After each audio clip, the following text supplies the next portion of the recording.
Hello! Je tente un petit tuto de bracelet à vagues avec un relief. J'ai commencé les bracelets il y a environ 15-20 ans.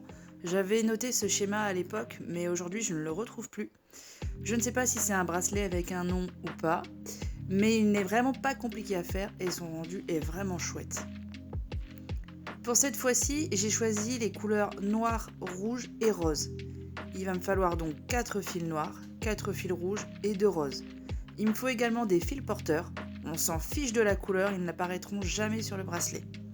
Alors j'utilise du fil mouliné pour tisser et pour les fils porteurs, je prends de la laine. C'est plus épais, donc le relief sera plus intéressant à la fin. Et c'est parti. Alors on commence avec un fil noir sur un fil porteur avec un nœud en droit.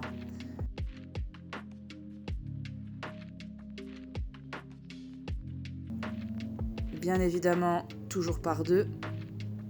Alors personnellement, j'arrête mon nœud, je fais mon nœud un petit peu avant la fin. C'est vraiment ma façon de faire. Si tu veux les faire jusqu'au bout, vas-y. Et donc on poursuit toujours le même fil noir sur le deuxième fil porteur, mais avec un nœud cette fois-ci en droit envers.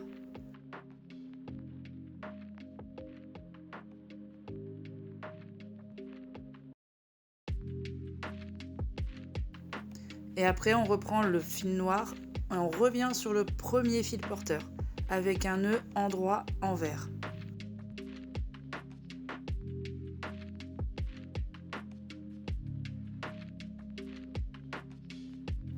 Donc théoriquement, une fois que tu as fait ça, tu vas te retrouver avec un fil noir, un fil porteur, un fil noir et un fil porteur. Si tout se passe bien. Donc à ce moment-là, tu prends ton fil noir et tu reviens sur le premier fil porteur. Et tu enchaînes avec 2 nœuds envers.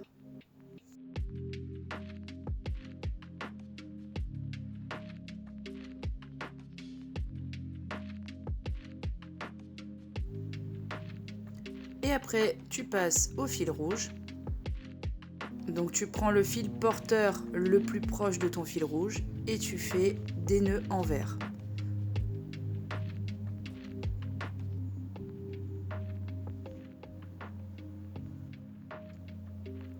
Et exactement pareil sur le deuxième fil porteur, du envers.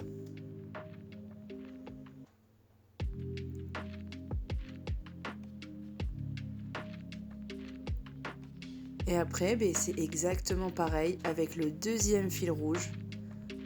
Tu prends le fil porteur le plus proche du fil rouge, tu lui fais 2 petits nœuds envers et tu feras pareil avec le deuxième fil porteur, 2 petits nœuds envers. Et après, ça sera les fils roses, exactement pareil, il n'y a pas de piège, exactement pareil.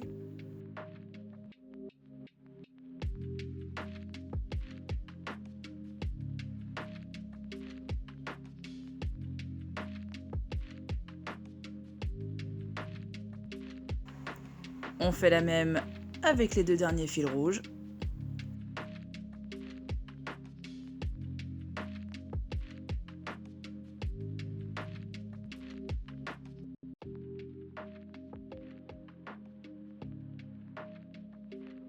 Et théoriquement, là, il va te rester que les 2 fils noirs à faire, donc les 2 derniers fils de la première fournée, on va dire. Donc tu prends un fil noir, sur le premier fil porteur, tu lui fais 2 nœuds envers. Ça sera sur le deuxième fil porteur où il va falloir faire un petit peu attention parce que tu auras un nœud envers et un en droit.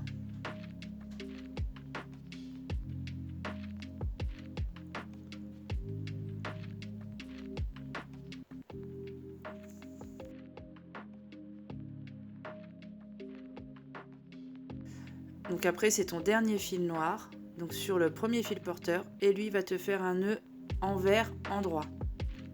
Et lui, il a fini. Tu reprends ton fil noir que tu avais laissé avant, et tu reviens donc sur ce dernier fil porteur.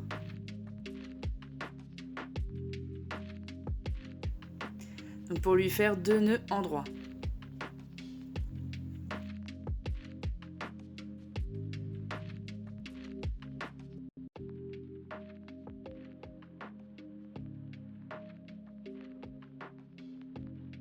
Et ensuite on repart dans l'autre sens. Donc on reprend le fil rouge, le plus proche de nos fils noirs bien sûr.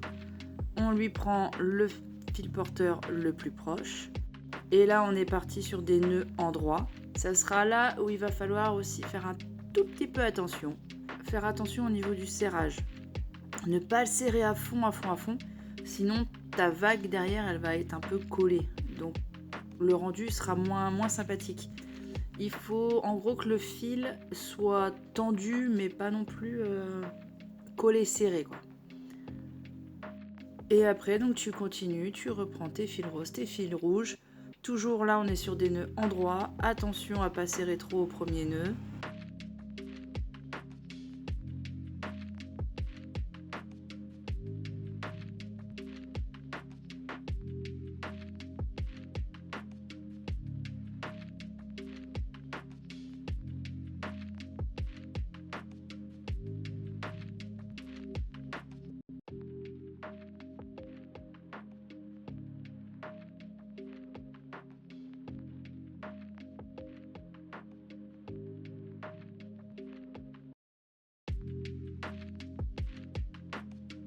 Et voilà, là tu as fait la première boucle du bracelet. Après, tout sera répétitif.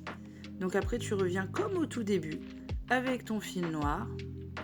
Tu as donc 2 nœuds en droit à faire sur le premier fil porteur, un nœud en droit envers sur le deuxième fil porteur, ton deuxième fil noir qui vient faire un endroit envers sur le porteur, et ton deuxième fil noir qui revient faire 2 envers sur le fil porteur que tu viens d'utiliser. Ça fait tellement barbare à dire, c'est tellement simple pour ça qu'avec la vidéo ça sera parfait. Et après donc tu repars avec tes rouges, tes roses, tout pareil jusqu'au noir où il faut faire attention, où là tu as une petite inversion dans le nœud. Donc voilà la première boucle. Donc ne t'inquiète pas, la face où tu tisses est plate, c'est tout à fait normal. C'est l'arrière qui contient le relief. Et voilà, j'espère que ça t'a aidé à faire ce vraiment très joli bracelet. Et je te montre tout de suite à quoi ressemble le schéma. Bien sûr, t'as remarqué, c'est pas les mêmes couleurs, mais t'as compris l'idée quoi.